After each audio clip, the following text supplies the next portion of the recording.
কি সুন্দর লাগছে না? সবজিটা একদম শুকনো শুকনো করে রান্না করেছি টমেটো, আলু আর ছোট মাছ দিয়ে। একদম শুকনা শুকনা করে, খুব সুস্বাদু লাগবে। আর বন্ধুরা দেখো, এখানে আমি পেঁপে ও আলু দিয়ে একটা ভাজি বানিয়েছি, আর সঙ্গে ডাল। আজকে আমার এটাই মেনু দুপুরের। কিন্তু বন্ধুরা, আজকে রান্নাটা কিন্তু একদম অন্য ধরনের।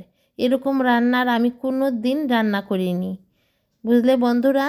আর তোমাদের এরকমভাবে রান্না করে আর কোনো দিন দেখাইনি।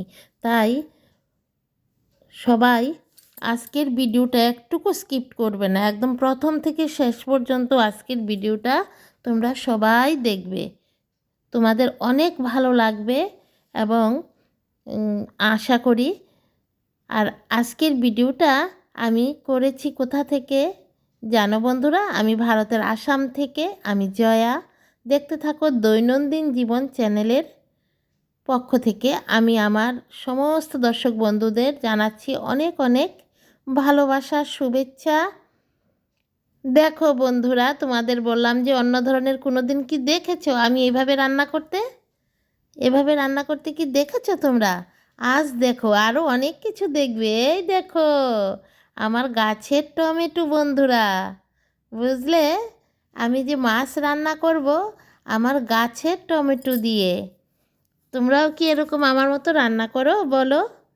যাদের গ্রামাঞ্চলের বাড়ি ওনারা তো করতে পারে, কিন্তু যাদের শহরে বাড়ি, বাড়িতে চাষবাস করার জায়গা নেই, বুদ্ধি থাকলে ওনারাও কিন্তু করতে পারেন। দেখো আমার ধনে পাতা দেখছো? আমি এখান থেকে ধনে পাতা নিয়ে আবার এখানেই রান্না করব। আমি আমার বাগানে বসেই রান্না করছি গো। তোমরা দেখো, তোমাদের দেখে খুব আনন্দ লাগবে এবং তোমরাও এরকম করতে পারবে। আমি আমার ছাদের মধ্যে যে আমি গাছ লাগিয়েছি বন্ধুরা, এই যে আমার ধনে পাতা, এইখান থেকে ধনে পাতা নিলাম, এখান থেকে আমি টমেটো নিলাম, আর এই মাছ দিয়ে আমি রান্না করব। এই আলু কেটে নিলাম চিকন চিকন করে, আলু ছোট ছোট করে। সেই আলু দিয়ে এই ছোট মাছ দিয়ে একটা শুকনো চচ্চড়ি করব, বুঝলে বন্ধুরা। দেখো কি সুন্দর। এখানে আমি কুলও শুকাচ্ছি। আমার কুলের আচার যেদিন বানাবো সেদিনও দেখবি আমি এখানেই বানাবো। এই যে সব কেটে রাখলাম, এখানে আমি পেঁপে আর আলু ভাজি করব। দেখো আমি ডাল বসিয়েছি, মুসুরির ডাল। ডালের মধ্যে পাকা টমেটো দিচ্ছি। দেখতে পাচ্ছ বন্ধুরা তোমরা? কীরকম লাগছে তোমাদের? খুব ভালো লাগছে না? মনে মনে ভাবছো যে এই কি, এই দেখো মাছ, এই মাছ দিয়ে রান্না করব, এই কি কাণ্ড! হ্যাঁ, এই দেখো আমার নিজের গাছের ধনেপাতা, নিজের গাছের পেঁয়াজ পাতা, তারপরে টমেটো দিয়ে আমি এরকম রান্না করছি। আর তাজা তাজা গাছের টমেটো তো এত স্বাদ লেগেছে আজকের সবজিটা, কি বলবো বন্ধুরা। তোমাদের তো খাওয়াতে পারি না, এ কারণে আমার মনে অনেক দুঃখ লাগে। তাই বন্ধুরা, আমি তোমাদের এই দেখো আমার গাছের টমেটো আনলাম, যে এই আমি টমেটোগুলি কেটে নিচ্ছি। আমি এটা মাছ দিয়ে আমি এই যে চচ্চড়িটা করব, শুকনো চচ্চড়িটাতে দেব। অনেকেই কিন্তু ভিডিও করে এই সামনাসামনি খেতে বসে যায়, কিন্তু আমি একদিনে এরকম পারি না। আমার বহুত খারাপ লাগে, কারণ তোমরা আমার সঙ্গে থেকে কষ্ট করে সবাই ভিডিও দেখছো। আমি একটা ভালো জিনিস, লোভনীয় জিনিস তোমাদের ফেলে আমি চপচপ করে খেয়ে ফেলবো তোমাদের সামনে, এটা আমি পারি না। এজন্য অনেকে আমাকে মনে মনে ভাববে কি বলে। আমি যারা পারে তাদেরকে আমি কোনো দোষারোপ করি না, কিন্তু তোমাদের যে আমি আমার প্রাণ থেকে বেশি ভালোবাসি, আমি আমার বন্ধুদের ফেলে আমি কি করে তোমাদের সামনের রান্না বান্না করে খেতে বসে যাব পটাপট করে। দেখো একটা ডিম আমলেট করলাম ছেলের জন্য। এখন বন্ধুরা দেখো, আমি ডালটা তো আগে সেদ্ধ করে নিয়েছিলাম, আর এখানে আমি সর্ষা ফোড়ন দিয়ে ডালে দিয়ে দিয়েছি। ডাল আগে কাটা দিয়ে ঘুটেও নিয়েছি, এরপরে আমি ডালটা আবার একটু বসিয়ে নেব, তাহলেই হয়ে যাবে। এখন আমি আলু আর পেঁপে, এই যে পেঁপেটা দেখছো, এটাও কিন্তু আমার গাছের পেঁপে, বুঝলে? তাহলে এখানে ধনেপাতা আমার গাছের, পেঁপে আমার গাছের। অন্য বছর তো আলুও আমার থাকে, এই বছর তো আমি লাগাইনি, বুঝলে? এই যে কাঁচা লঙ্কা দিলাম, দেখলে আমার গাছের কাঁচা লঙ্কা। এই এই টুকটাক করলে, যে বলি না যে গৃহিণীরা যদি, সংসারের মহিলারা একটু হাত পা নাড়ে, তাহলে কিন্তু অনেক কিছুই বাড়ির খেতে পারে। বাড়ির খাওয়াটা না, এই যে নিজের গাছেরটা পেরে পেরে, এই যে আমি ছাদে বসে বসে রান্না করছি, বলতে গেলে আমার বাগানে। আর আমার চারপাশ দিয়ে দেখো ধনে গাছ, আমার লঙ্কা গাছ, তারপরে পেঁয়াজ গাছ।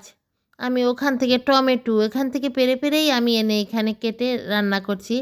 জিনিসটা কিন্তু খুবই ভালো লাগে না? একটা মনে যেন একটা খুব বড় তৃপ্তি পাওয়া যায়। টাকা তো বড় কথা না, টাকা বড় কথা না, কয় টাকা টমেটোর দাম, কয় টাকা? কিন্তু আমি নিজে ফলিয়ে নিজের হাতে আমি আবার নিজেই রান্না করছি, যে এটা কিন্তু অনেক একটা আমাকে তৃপ্তি দিচ্ছে। এটা আমি এই জীবনে প্রথম আমি এই খড়িতে রান্না করছি। তোমাদেরকে আগে তো আমি ভিডিও করে দেখিয়েছিলাম, আমি সিমেন্ট আর বালি দিয়ে একটা উনুন তৈরি করেছিলাম। মাটি না কিন্তু, সিমেন্ট আর বালি। এই আমার সেই উনুনটা। আমার একটা কড়াইয়ের মধ্যে, বড় একটা কড়াই, আর এই কড়াইওটা কিন্তু লোহার কড়াই। লোহার কড়াইটার মধ্যেই মধ্যে মধ্যে একটু একটু সাদা, যে তোমরা দেখো, আমি চেষ্টা করি যখনই সময় পাই এটাকে আমি পরিষ্কার করতে। লোহার কড়াই আমি শিরিষ কাগজ দিয়ে ঘষতে ঘষতে একটু একটু সাদা সাদা করে ফেলেছি, দেখলে বন্ধুরা? মনে হয় কতদিন ঘষতে ঘষতে, মনে হয় 1 বছর যদি ঘষি তাহলে ভেতরটা মনে হয়। কিন্তু আবার 2 দিন যদি ব্যবহার না করি তখন আবার কালচে হয়ে যায়। লোহার কড়াই যে, কিন্তু কড়াইয়ের ভেতরটা এত যে সুন্দর হয়েছে। এই দেখো আমি ধনেপাতা নিচ্ছি গো বন্ধুরা, কার কার লাগবে আমার বাড়িতে এসে যাও। দেখো মধ্যেখানে কাঁচা লঙ্কা গাছ লাগিয়েছি, এটাও দেখবে 1-2 মাস পরে ধরবে কাঁচা লঙ্কা। এই ধনেপাতা নিচ্ছি, অনেক জায়গায় ধনেপাতা আছে আমার, আমার কোনো অসুবিধা নাই। আমি এখন থেকে ভাবছি উপরে এসে এসে রান্না করব। অনেক খড়ি আছে, এগুলি ফেলে দেই তো, আর খড়ি দিয়ে কোনো দিন রান্না করিনি। কিন্তু এখন ভাবলাম যে না, আমি ওপরে এসে রান্না করব, আর আমার বন্ধুরা দেখবে, বন্ধুদের খুব ভালো লাগবে দেখে। আর খড়ির চুলায় রান্না কিন্তু খেতে নাকি অনেক স্বাদ। আমি খেয়েছি কিন্তু নিজে রান্নার পরে রান্না করে দিয়েছে, খেয়েছি অন্যের বাড়িতে, কিন্তু এত কিছু বুঝতে পারিনি। এখন নিজে রান্না করে দেখব কীরকম স্বাদের ডিফারেন্সটা আসে। এই দেখো আমি পেঁয়াজ পাতা নিচ্ছি, দেখলে বন্ধুরা? তোমরাও এরকম করে রান্না করো না, যাদের বাড়িতে এরকম ছাদে গাছ আছে।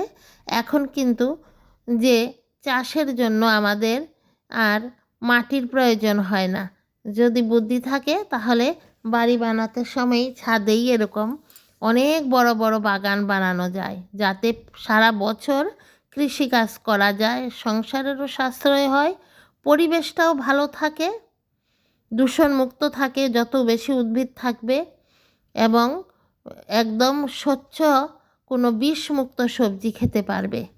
দেখলে বন্ধুরা, আমি আজকের ভিডিওটি করছি, আবারও বলছি, দৈনন্দিন জীবন টু আসামের হুজাই থেকে। বন্ধুরা, তোমরা যেই দেখছো আমার ভিডিওটি, তোমাদের কেমন লাগছে, কোথা থেকে দেখছো, একটা ছোট্ট করে কমেন্টে জানাবে। নিশ্চয়ই আমার মনে হয় আজ তোমাদের অনেক ভালো লাগবে। বন্ধুরা, এখন আমি মাছের সবজিটা বসিয়ে দেব। কারা কারা এই টমেটো, কাঁচা টমেটো দিয়ে আর ছোটো মাছ দিয়ে এরকম শুকনো শুকনো করে চচ্চড়ি খেতে ভালোবাসো, আমাকে জানাবে। দেখো এই সবই দিয়ে দিলাম আলতো করে। আর কড়াইটা এত পালিশ হয়েছে না বন্ধুরা, একটুকু ধরা লাগে না। মাছটা যাই দেই না, এই কড়াইটাকে তো শান্তি দেই না তো, এই যে কালো কালো থাকে। আর এটাতে লোহার কড়াইতে খেলে নাকি স্বাস্থ্যের পক্ষে ভালো, এই কারণে রান্না করি। দেখো টমেটোগুলি এত সুন্দর না।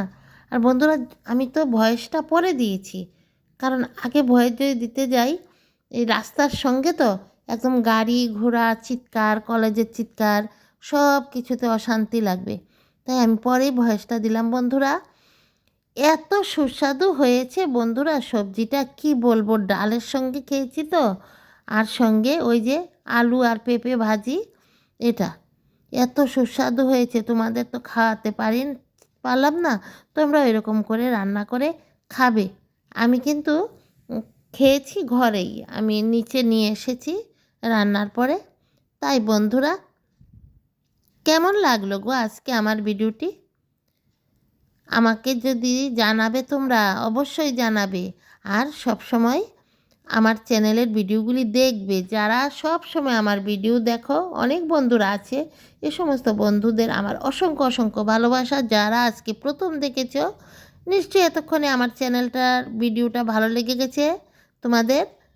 অবশ্যই যাওয়ার আগে আমার চ্যানেলটা সাবস্ক্রাইব করে বেল আইকনটি প্রেস করে একটা লাইক দিয়ে দেবে, সকল বন্ধুরা একটা লাইক দেবে এবং প্রত্যেকের নোটিফিকেশান অন করে রাখবে। যখনই আমি নতুন কোনো ভিডিও আপলোড করব, সঙ্গে সঙ্গে তোমাদের কাছে চলে যাবে। এতক্ষণ পর্যন্ত সকল বন্ধুরা যারা আমার সঙ্গে এই ভিডিওতে রয়েছ, তোমাদের এই অনেক সময় নষ্ট করে প্রত্যেককে অসংখ্য অসংখ্য ধন্যবাদ। দেখো আমি থালায় ভাত বেড়ে নিয়েছি, ভাতগুলিও খুব সুন্দর হয়েছে, ঝরঝরে হয়েছে। বন্ধুরা, আজকে উনুনে রান্না খাবো। কেমন বন্ধুরা, তোমরা এরকমভাবে রান্না করে খাবে, খুব আনন্দ লাগে। দেখলে তো চচ্চড়িটা কি সুন্দর হয়েছে। বন্ধুরা, সবাই সুস্থ থাকো, পরিবার পরিজন নিয়ে আবার আসবো নতুন আরেকটা ভিডিও নিয়ে। আজ রাখি, আসসালামু।